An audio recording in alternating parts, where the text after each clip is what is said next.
প্রণাম গুরুদেব, আপনার শ্রীচরণে প্রণাম জানাই। আজ আমার মনে এক গভীর প্রশ্ন জেগেছে।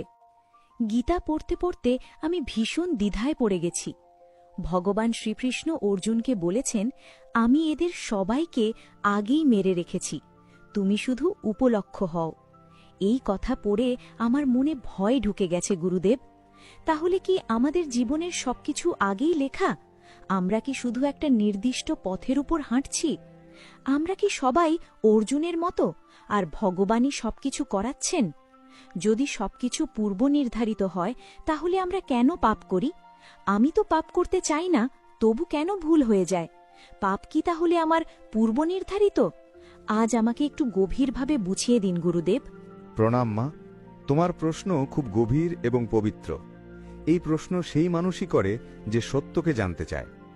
ভগবদ্গীতাকে বুঝতে হলে ধীরে ধীরে বুঝতে হয়। তাড়াহুড়ো করলে গীতার মর্ম ধরা যায় না। ভগবান যখন বলেন নিমিত্তমাত্র হও, তখন তিনি এটা বলেননি যে মানুষ দায়িত্বহীন। তিনি বোঝাতে চলেছেন সময়ের নিয়মকে। গীতা ১১ অধ্যায়ে ভগবান বলেছেন, আমি কাল, আমি সময়। সময়ের নিয়মে যাদের মৃত্যু অবশ্যম্ভাবী ছিল, তারা যুদ্ধ হোক বা না হোক মরবেই। অর্জুন কেবল সেই ঘটনার মাধ্যম। তাহলে গুরুদেব, আমরা কি নিজের ইচ্ছায় কিছুই করতে পারি না? না মা, তা নয়। সবকিছু পূর্বনির্ধারিতও নয়, আবার সবকিছু মানুষের হাতে থাকেও না।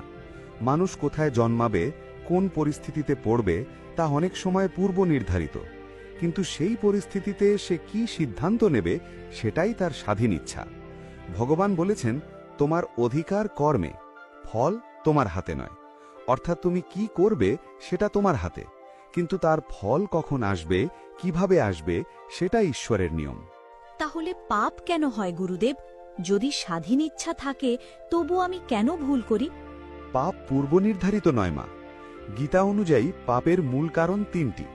প্রথম, অজ্ঞান, আমরা বুঝতে পারি না কোনটা সত্যিকারের কল্যাণ। দ্বিতীয়, কামনা ও আসক্তি, আমরা তৎক্ষণাৎ সুখ চাই।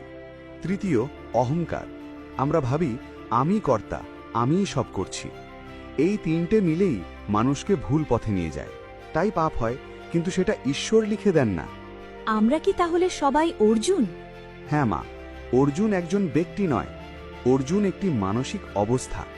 যখন মানুষ দ্বিধায় পড়ে, ভয় পায়, ঠিক ভুল বুঝতে পারে না, তখন সে অর্জুন হয়ে যায়।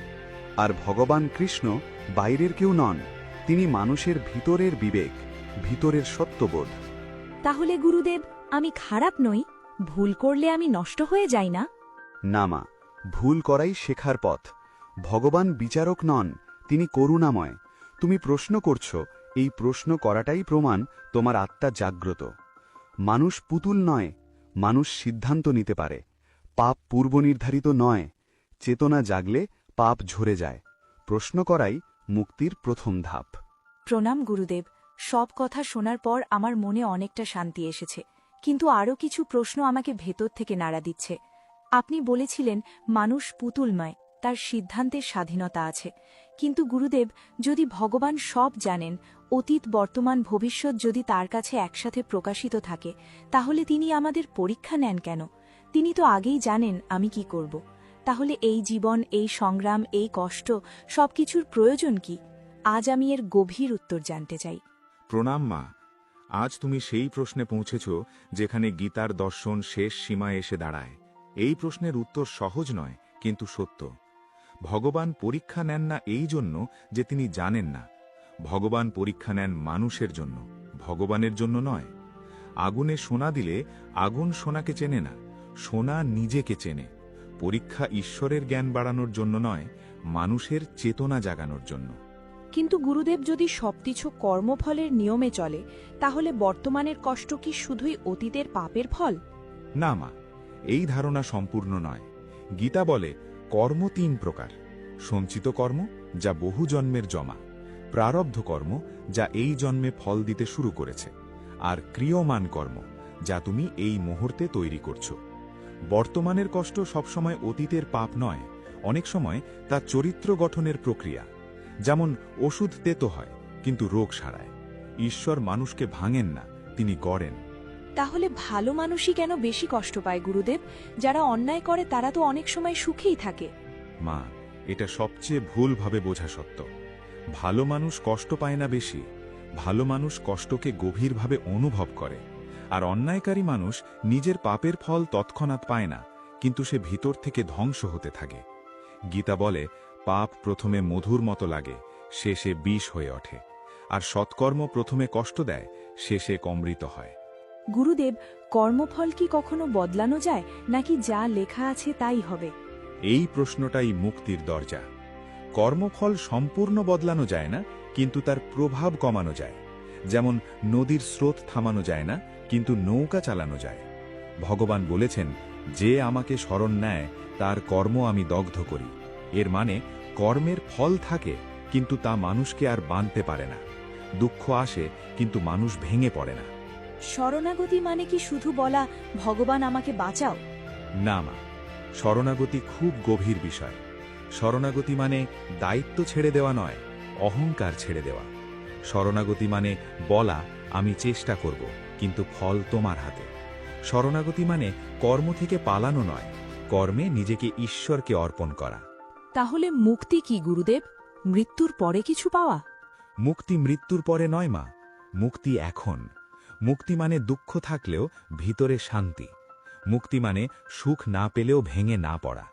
মুক্তি মানে নিজের ভুলকে ঘৃণা না করে সংশোধন করা। যে মানুষ নিজেকে ক্ষমা করতে শেখে, সে মুক্তির পথে হাঁটে। গুরুদেব, তাহলে শেষ কথা কি? আমরা কিভাবে বাঁচব? শেষ কথা খুব সহজ, কিন্তু পালন করা কঠিন। কর্ম করো, কিন্তু অহংকার ছাড়া। ভালোবাসো, কিন্তু আসক্তি ছাড়া। চেষ্টা করো, কিন্তু ভয় ছাড়া। আর ভুল হলে নিজেকে ঘৃণা করো না। ভগবান শেষ পর্যন্ত বলেছেন, আমার শরণ নাও, আমি তোমাকে সব পাপ থেকে মুক্ত করব। এর মানে তুমি নিখুঁত হবে না, কিন্তু তুমি একা থাকবে না। গুরুদেব, আজ মনে হচ্ছে আমার বুকের ভার অনেকটা হালকা হয়েছে। মনে হচ্ছে ভগবান আমাকে শাস্তি দিচ্ছেন না, আমাকে গড়ছেন। ঠিক তাই না। ভগবান বিচারক নন, তিনি শিক্ষক। জীবন পরীক্ষাগার, শাস্তিগার নয়। যে প্রশ্ন করে সে হারায় না, যে ভরসা রাখে সে পথ পায়। ভগবান সব জানেন, কিন্তু আমাদের জাগানোর জন্য পরীক্ষা দেন। কর্মফল আছে, কিন্তু তা শরণাগতকে বাঁধে না। পাপ আমাদের পরিচয় নয়, ভুল আমাদের শিক্ষক। মুক্তি ভবিষ্যৎ নয়, বর্তমান সচেতন। জীবন বোঝা নয়, সাধনা। এই জীবনে ভগবান আমাদের পাপ করার জন্য পাঠাননি, ভগবান আমাদের জাগ্রত করার জন্য পাঠিয়েছেন। আমরা কেউই সম্পূর্ণ নির্দোষ নই, আবার কেউই চিরকাল পাপীও নই। মানুষ ভুল করে, কারণ মানুষ শেখে। ভগবান শাস্তি দেন না, তিনি অভিজ্ঞতার মাধ্যমে শিক্ষা দেন। কর্ম আমাদের দায়িত্ব, ফল তার করুণা। সবকিছু আগেই লেখা আছে, এই ভাবনা মানুষকে দুর্বল করে। আর সবকিছু আমার হাতেই, এই অহংকার মানুষকে অন্ধ করে। গীতা আমাদের শেখায়, এই দুয়ের মাঝখানেই সত্য পথ। যে প্রশ্ন করে সে অবাধ্য নয়, সে অনুসন্ধানী। যে কাঁদে সে দুর্বল নয়, সে জীবিত। যে শরণ নেয় সে পরাজিত নয়, সে মুক্তির পথে। জীবন কোনো শাস্তিগার নয়, জীবন একটি সাধনা ক্ষেত্র।